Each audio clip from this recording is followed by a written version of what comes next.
एक सास अपने 3 दामादों का प्यार देखने के लिए एक नदी में कूद गई। एक दामाद ने उसे बचा लिया। सास ने उसे मारुति कार गिफ्ट कर दी। दूसरे दिन सास ने फिर नदी में छलांग लगाई। फिर दूसरे दामाद ने बचा लिया। सास ने उसे बाइक दे दी। तीसरे दिन सास ने फिर नदी में छलांग लगा दी। तीसरे दामाद ने सोचा अब तो सिर्फ साइकिल ही बची हुई है। तीसरे दामाद ने सास को नहीं बचाया और सास डूबकर मर गई। पर चौथे दिन दामाद को BMW कार मिल गई।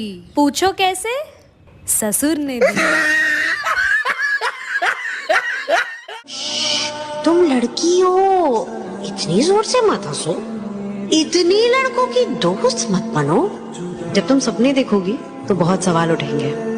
कोई तुम्हारे लिए गाड़ी का दरवाजा खोलेगा तो कोई अपने दिल का दरवाजा बंद भी करेगा। कोई तुम्हें चाहे कुछ भी कहे, तुम अपनी सुनना। तुम अबला नहीं, रानी नहीं, अप्सरा हो।